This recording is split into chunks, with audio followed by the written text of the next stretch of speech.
Hill champions anymore. Right. Senator Kennedy passed away.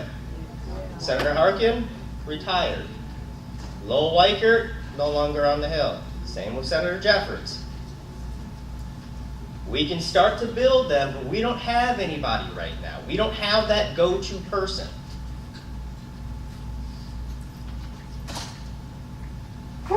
I was working on the Hill. I worked on 4 different vocational rehabilitation reauthorizations in my 7 years. Unfortunately, we didn't get it passed.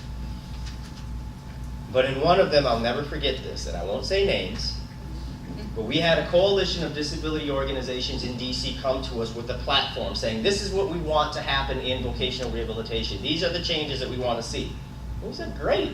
Connie Garner and I. Connie works for Senator Kennedy. She was my partner in crime. It wasn't 10 minutes after the meeting that we started receiving emails from individuals who we had just met with asking and saying they'd like to meet with us individually. Because of the 10 things that they had, this group over here really only supported 7. This group over here really only supported 2. But we had to come up and talk as though we supported everything.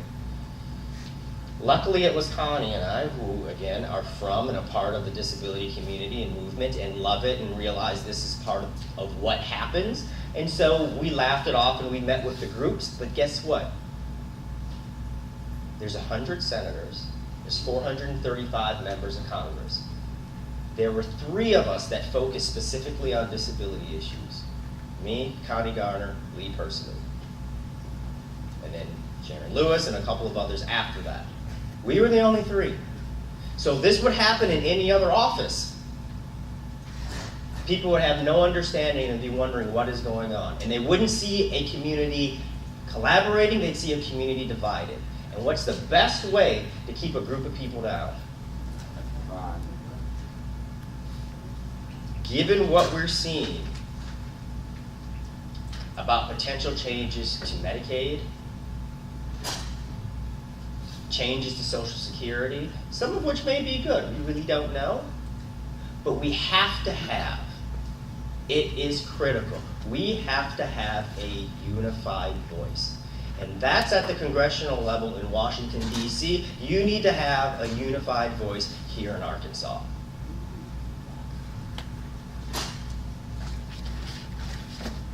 All politics are local. And of course, I'm not talking about lobbying, because those of you who receive federal dollars know you can't lobby, but you can educate. Have to throw that in there. But we need you to educate together. You have to do it. People with disabilities are depending upon you to come together, to join voices, to put differences aside. I'm not saying ignore them. You can come back to them at some point in time.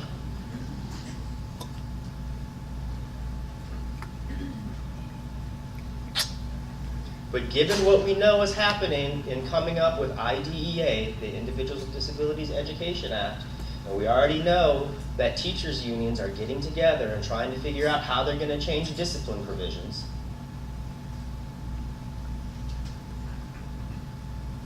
Governors want to curtail Medicaid costs. Everything that happens after this election is important and on the table. So as I close, I have 4 specific asks for you.